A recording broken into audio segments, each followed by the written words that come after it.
Good morning, everyone. Myself Murali Reddy. In this video, we are going to discussing about how to install Nexus in Linux. Okay, here Linux is nothing but like Amazon Linux, CentOS, Red Hat, and also Ubuntu. Also, it will be for same process only. Let's see step by step. Okay, let's see the demo. Before going to install Nexus, first we require 2 CP and 4 GB memory server. So what I'm going to do, I'm going to create that server now. Earlier, every time we are using T2.micro, right? Currently, we have to create 2 CP and 4 GB memory at least. Okay, launch instance. Here I'm giving like Nexus server.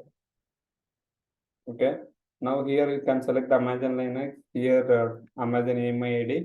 Here it is important instance type. Default is T2.micro. It is free type, but we require 4 GB, right? Come down. Here you can select the T2.medium. It is contain 2 CP and 4 GB memory. Okay, and here you can select the key name. Remember, here we are selecting T2.medium, right?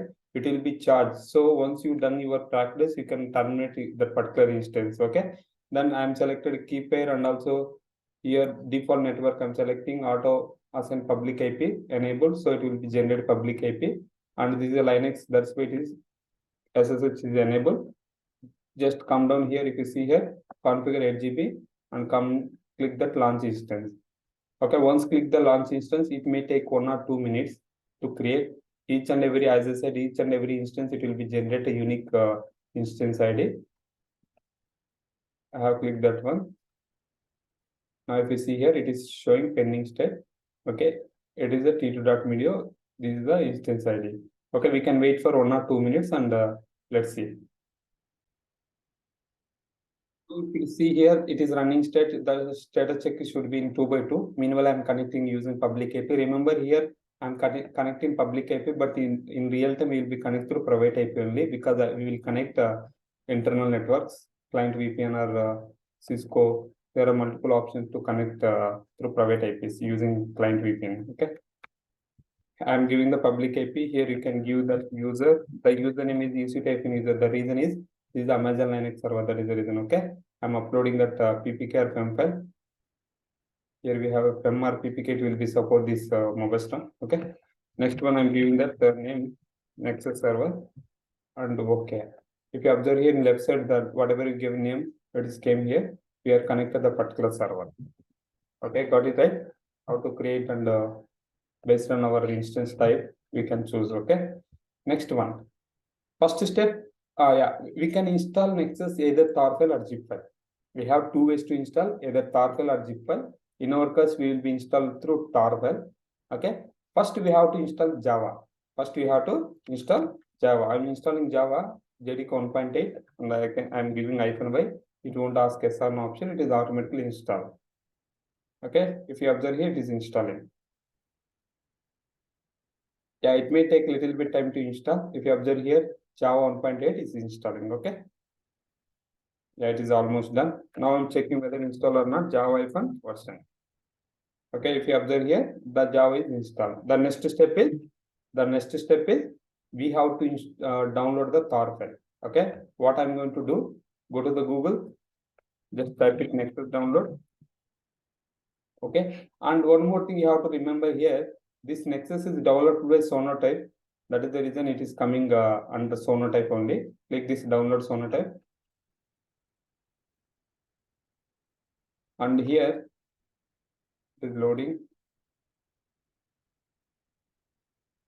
Yeah, if you observe here, come down. Here we have option Unix and Windows. Windows majorly will be used zip file, and the Linux will be used tar file. I'm taking this current version is 3.43. I'm taking right click and link, copy link address, copy that one. And if you remember where we install that tools, we will be installing inside OPT, right? Go to the OPT directly, use the wget command, right click, it will be pasted here and download. When you see here 200 error, 200 response, it means it should be good. Okay. Now I'm giving LL command. Here the tar file is generated. I mean downloaded. Now what is the next step? We have to untar it. If you do the untar, what will happen? Whatever is directories or files is available inside tar file, it will be exported. Okay. How can untar it? Tar-fn xvf. X is nothing but extract, V is nothing but verbose, F is nothing but file. Okay. Next, Nexus. Now if you observe here, it is extracted. When you extract the file, it will be generate two directories. One is Nexus 3, okay. Second one is sonotype work. Okay, got it right? So inside the Nexus 3, it contains a Nexus related configuration. Inside the sonotype work, we can see that the default password, and also if you want to verify your logs, the logs will be available in sonotype work directly. Okay.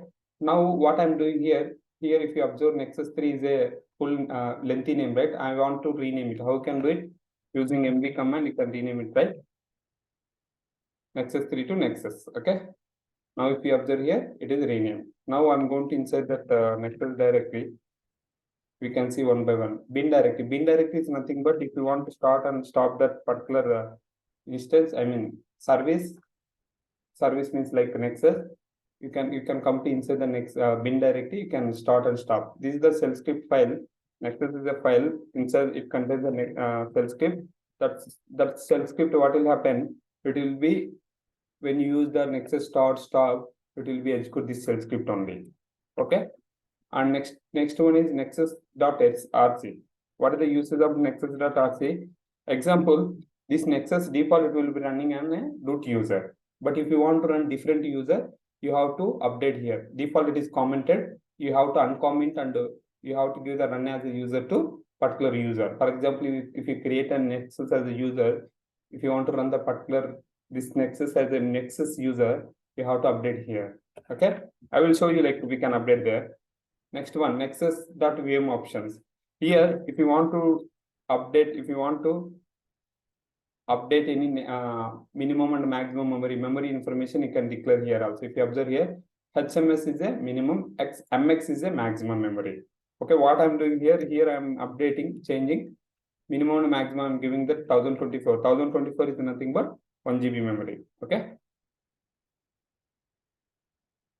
1024 is nothing but 1 GB memory. In case if you want to change any log path also, you can change it. Currently default is sonotype work directly inside Nexus 3 is the log JVM logs. Whatever you want, you can change it here only. Okay. Now just I have changed minimum and maximum memory. Remember in real time, it should be 4 GB, 6 GB also based on project to project, and based on load, will be maintain more CPU and memory. But practice purpose, 2 CPU, 4 GB memory is enough. Okay. Next one. These are the options is available in bin directory. Now I'm back. Here we can see deploy etc. It contains the configuration related stuff. We won't use much. Okay, you can ignore this one also. Next one, lib. As I said, like lib, it contains the libraries. It means that the particular tool jar file. Example, currently this is a Nexus, right? Nexus jar file, Nexus related jar files will be here available. Okay. Next, notice that as I said, like we have two things. One is OSS. OSS is nothing but open source license. Pro means we will be used as a enterprise support related. Okay, you can see this info here. Public we won't use. You can ignore it. This is the GUI related configuration, public one. Next one, if you want to keep it as a replicator, you can declare here. Okay. This one also we won't use much, you can ignore it.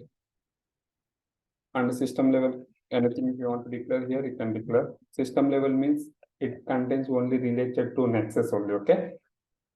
Not system means it is not EC2 level. Okay, fine. Now, if you observe here, these are the options available. Then I'm back again. Now we can see that the sonotype work.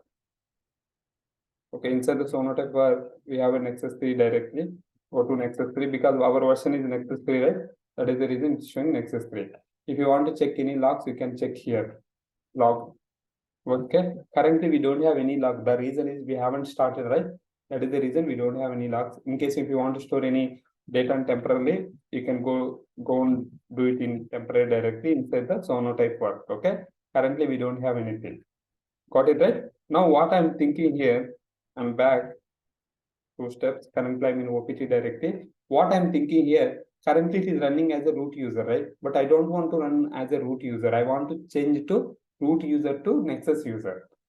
Okay. As I said, inside that bin directory, we have a nexus.rc. Okay. If you are not mentioning anything, default root user will be pick up, right? But I want to run in instead of root user, I want to run Nexus user. How can do? So for that one, what I'm doing here, ch1, okay, -r. What is the usage of -r? It will be recursively, and I'm giving. So before going to change the ownership, now first I'm creating the user using user add command. The username is Nexus. Okay. Now I'm using passwd. Using passwd, I'm setting the password of that particular Nexus.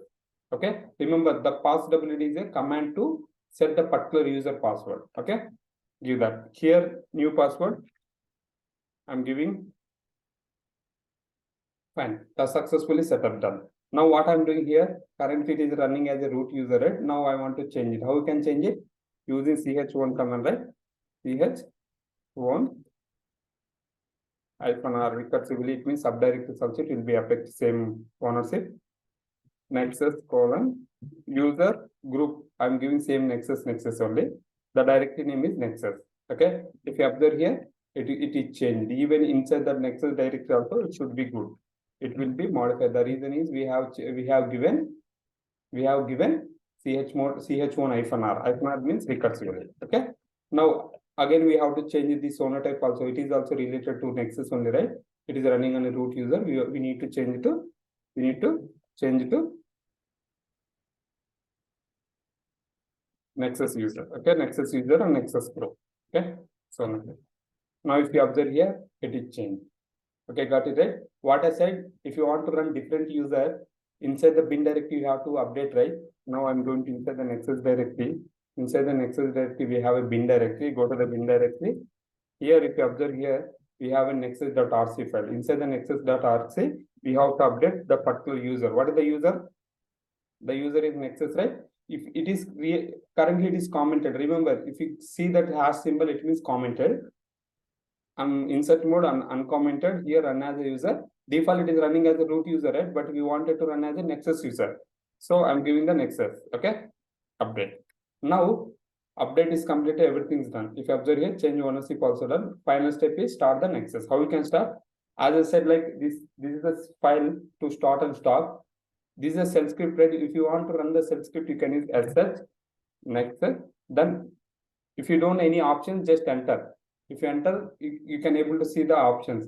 If you want to start, if you want to stop, if you want to run it, if you want to run redirect, if you want to check the status, if you want to restart, you can do it.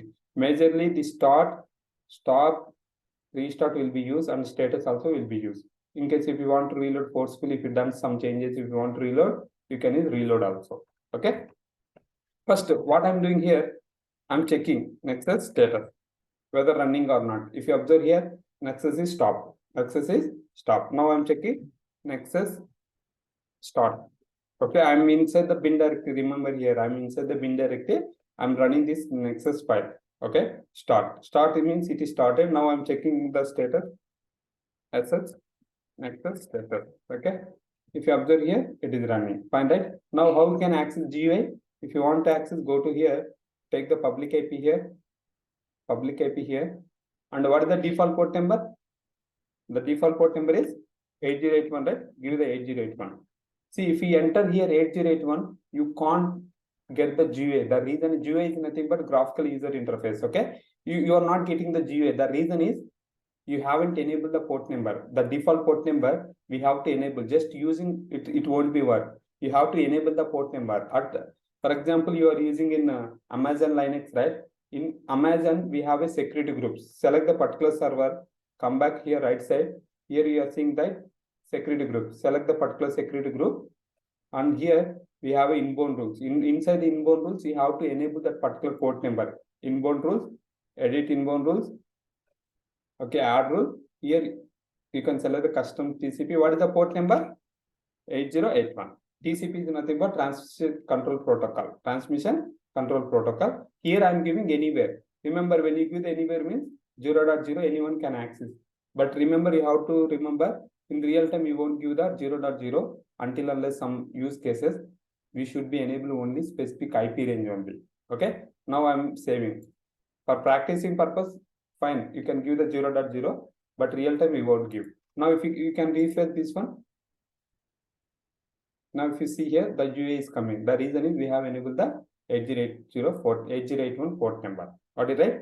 This is the Nexus dashboard. If you see here, the version is 3.43.0-01. Okay. Now here we have sign in, right? When you are doing first time signing, the default password will be stored inside the sonatype work Nexus admin.password. It will be create one file admin.password. Inside the admin.password, the password will be there. What is the username? The username is admin. Take the admin. Copy this. Cat command, use the cat command and give that OPT sonatype for Nexus 3. You know, right? What is the use of cat command? If you want to see the particular file content, you can use the cat command. If you observe here, the password will came. Just copy this one and paste here, Control V. See, just you can double click, it will be copy automatically. Okay. Okay, paste here, then click the sign in. Okay. Then you have to set up, just click the next. Here you have to set up your new password. This is a temporary password only. Later part, when you are doing, you have to set up your original password. Okay. Here I'm giving admin only. Same. I'm giving password also admin, username also admin. Just next. If you want to give the anonymous access, you can give it.